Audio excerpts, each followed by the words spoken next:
कुछ अलग कहने के लिए नहीं है, कुछ अलग बोलने के लिए नहीं है, लेकिन मैं दो महत्वपूर्ण बात आपसे करना चाहता हूं। पहली बात तो ये कि मैं नहीं समझता हूं कि ये मंच सिर्फ और सिर्फ आरएसएस और बीजेपी को कोसने के लिए है। ये मंच सिर्फ और सिर्फ मोदी जी क्या कर रहे हैं इसके बारे में बताने की है, क्योंकि वो तो आप सब लोग जानते हैं। वो आप सब लोग इसलिए जानते हैं कि इस विपरीत परिस्थिति में भी वह पथ क्या, पथिक कुशलता क्या, जिस पथ में बिखरे सूल न हो, नाविक की धैर्य परीक्षा क्या, जब धाराएं प्रतिकूल न हो। इस दौर में भी कोई इंसान अगर भारतीय राष्ट्रीय कांग्रेस का झंडा उठाए हुए है, इस दौर में भी कोई नौजवान अगर यूथ कांग्रेस का झंडा उठाए हुए है, इस दौर में भी अगर कोई विद्यार्थी एनएसयूआई का झंडा उठाए हुए है, इसका मतलब वो सत्ता के लिए नहीं, सत्य के लिए संघर्ष कर रहा है। इस बात को हमको याद रखना चाहिए।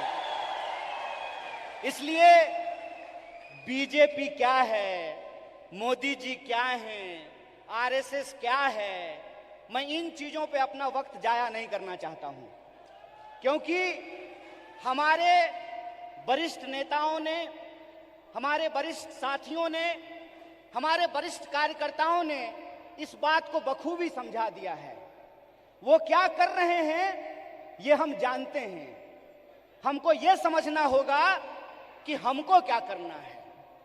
आज जब हम इस कार्यक्रम में शामिल हो रहे हैं, जिस कार्यक्रम का नाम है बेहतर भारत की बुनियाद, तो हमारा फोकस इस बात पे होना चाहिए कि यूथ कांग्रेस का कार्यकर्ता होने के नाते, भारतीय राष्ट्रीय कांग्रेस का कार्यकर्ता होने के नाते, एनएसयूआई का कार्यकर्ता होने के नाते, सेवा दल का कार्यकर्ता होने के नाते, महिला कांग्रेस का कार्यकर्ता होने के नाते, इंटक का कांग्रेस कार्यकर्ता होने के नाते, किसान सभा का कार्यकर्ता होने के नाते हम इस देश की बुनियाद के लिए क्या करना चाहते हैं।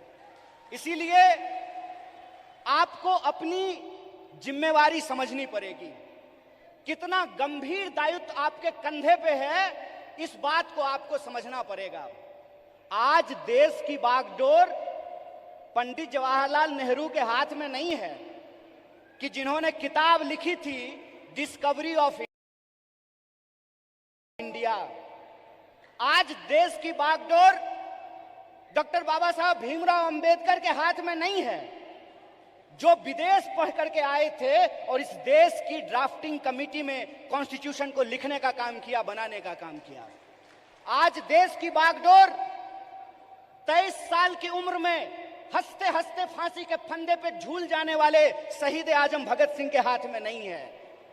आज देश की बागडोर एक ऐसे इंसान के हाथ में है जो अपनी पत्नी की जिम्मेवारी ना उठाया हो, वो देश की जिम्मेवारी उठाएगा। बताइए, आज देश की बागडोर एक ऐसे हाथ में है जो कहता है कि पीएफआई के नाम में भी इंडिया है। मतलब कुत्ता को भी 4 पैर होता है, गधा को भी 4 पैर होता है, इसलिए सारे गधे कुत्ते हैं।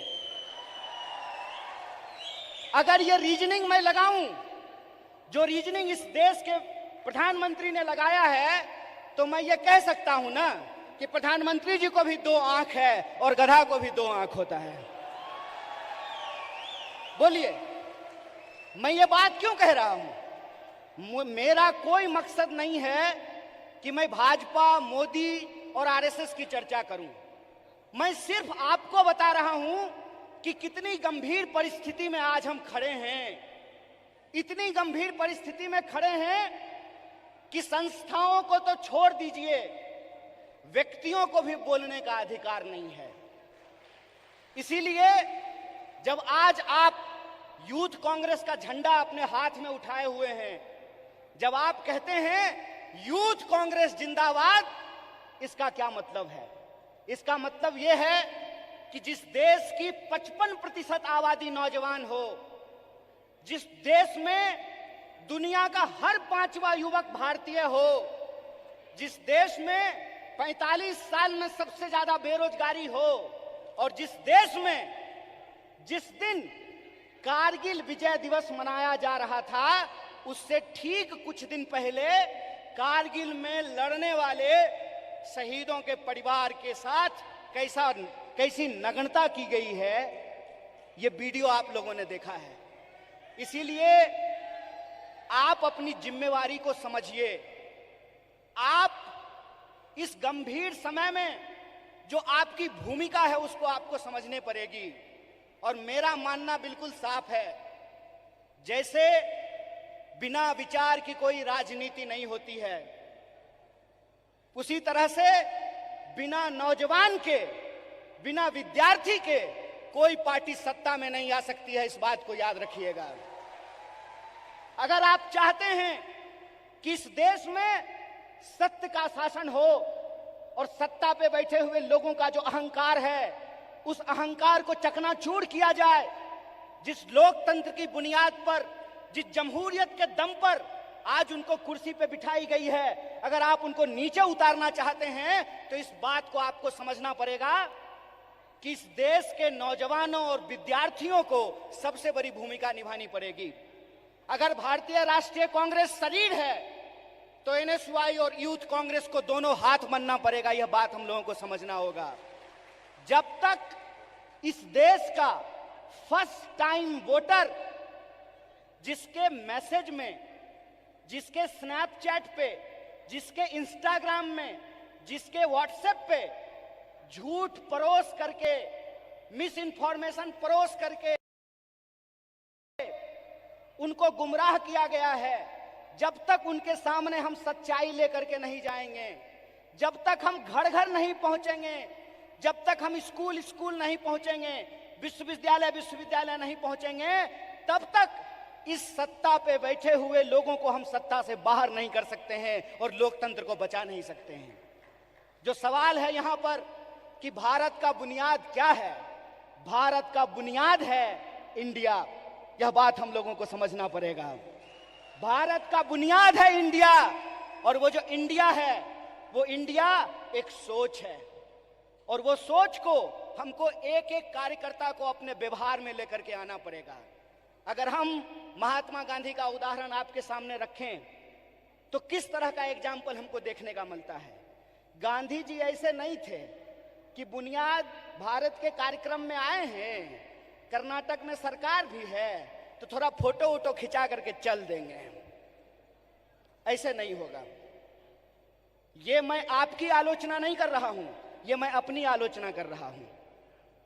गांधीवादी तरीका यह है कि चंपारण में जब किसान लड़ रहे थे तो गांधी जी शहर छोड़ करके चंपारण चले गए, वहीं आश्रम बना दिया, महीनों तक लड़ते रहे और अंग्रेजों को धूल चटा दिया। ये गांधीवादी तरीका है।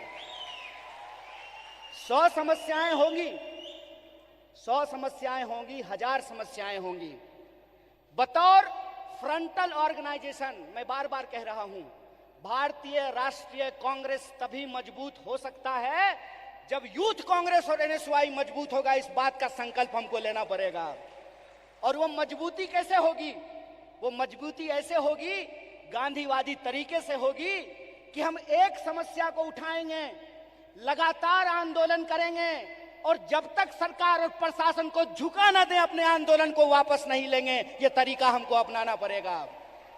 और एक बात याद रखिएगा, जब आप आंदोलन जीतते हैं, जब आप संघर्ष को जीतते हैं, तो टिकट का सवाल अपने आप सॉल्व हो जाता है। यह बात मैं इसलिए कह रहा हूं कि शायद लोगों को इस देश के इतिहास को दोबारा जाकर के देखने की जरूरत है। क्यों? क्योंकि हम उस पार्टी से हैं जिस पार्टी ने इस देश को आजादी दिलाई है। अभी कलाकार ने आजादी की बात की, हाथों की आजादी की बात की, देश की आजादी की बात की, तो एक एक भारतीय राष्ट्रीय कांग्रेस के कार्यकर्ता को गर्व से यह बात कहनी चाहिए कि हम वो लोग हैं जो इस देश को आजादी दिलाए हैं और आजाद देश में आजादी को बचाएंगे भी। इस बात को हमको याद रखना है। और अगर हमने इसका संकल्प लिया है तो मैं एक उदाहरण आप लोगों को देना चाहता हूं, खास करके जो हमारी महिलाएं यहां पे बैठी हुई हैं। जब कांग्रेस पार्टी हार गई थी श्रीमती गांधी के नेतृत्व में, तो उस वक्त लोगों ने कहा था कि कांग्रेस समाप्त हो गया है। उसके बाद श्रीमती गांधी बिहार गई थी, जहां से मैं आता हूं। वहां पे एक नरसंहार हुआ था और श्रीमती गांधी हाथी पे बैठ करके गई थी शोषितों से मिलने के लिए, उन नरसंहार के जो पीड़ित थे उन परिवारों से मिलने के लिए। और उनके साथ हाथी पे बैठी हुई एक महिला थी, जिस महिला का नाम प्रतिभा देवी सिंह पाटिल है, जो इस देश की पहली महिला राष्ट्रपति बनी थी। इसीलिए हम कहते हैं, गीता में भी लिखा हुआ है कि कर्म करो, फल की चिंता मत करो। आज आप यूथ कांग्रेस के कार्यकर्ता हैं, एनएसयूआई के कार्यकर्ता हैं, आपको कर्म करने की जरूरत है। और हमारा कर्म क्या है? हमारा कर्म है अपने विचार पर चलना। और हमारा विचार क्या है? हमारा विचार है इस देश का संविधान, संविधान की प्रस्तावना। और प्रस्तावना कहता है, हम भारत के लोग भारत को प्रभुत्व संपन्न, समाजवादी, धर्मनिरपेक्ष और लोकतांत्रिक गणराज्य बना करके रखना चाहते हैं। इसीलिए जब ये विचारधारा हमारे पास है, इस देश को आजादी दिलाने का इतिहास हमारे पास है, और आज के वक्त में हमको गर्व से यह बात कहना चाहिए कि हम मल्लिकार्जुन खड़गे के सिपाही हैं। हमको गर्व से यह बात कहना चाहिए कि हम राहुल गांधी के सिपाही हैं, क्योंकि राहुल गांधी ने कहा है, डरो मत। और उनको डरने की जरूरत नहीं है जो किसी के खिलाफ गलत नहीं किए हैं। उनको डरने की जरूरत नहीं है जो झूठ बोलते हैं। जो झूठ बोलते हैं वो डरें, जो सत्य पर चलते हैं उनको डरने की जरूरत नहीं है। एक निडर सिपाही की तरह, जिस तरह से माननीय राहुल गांधी जी विपक्ष की मुखर आवाज बने हैं, उस आवाज को हमको घर घर पहुंचाना होगा। और इस देश की जो बुनियाद है, भारत की जो बुनियाद है, वो इस देश की संविधान की प्रस्तावना में लिखा हुआ है। उस प्रस्तावना को हमको घर घर लेकर के जाना पड़ेगा। कई बार कार्यकर्ता आकर के हमसे सवाल पूछते हैं कि हमको वैचारिक कार्यकर्ता नहीं मिल रहा है। साहब, गांधीवादी एक तरीका है कि सत्य को किसी गवाही की जरूरत नहीं होती है। और गांधीवादी तरीका यह होता है कि आपको बोलने की जरूरत नहीं है, एक्शन ही आपका कम्युनिकेशन होना चाहिए। आपके एक्शन में वो सारी बातें दिखनी चाहिए। एक बात कहिए कि मैं बहुत महंगा शर्ट पहन करके, मोटा मोटा सोना का सिकड़ी पहन करके, 5 करोड़ का गाड़ी लेकर के आपके पास आऊं और मंच पे खड़ा होकर के गरीबी पे भाषण दूं, आप हम पे भरोसा कीजिएगा? एक्शन ही कम्युनिकेशन होता है। हमको अपने एक्शन को अपना कम्युनिकेशन बनाना पड़ेगा। और हमारा कम्युनिकेशन बिल्कुल साफ है। हमारा कम्युनिकेशन बिल्कुल साफ है कि यह देश सबका था, सबका है और सबका रहेगा। यह हमारा संकल्प है।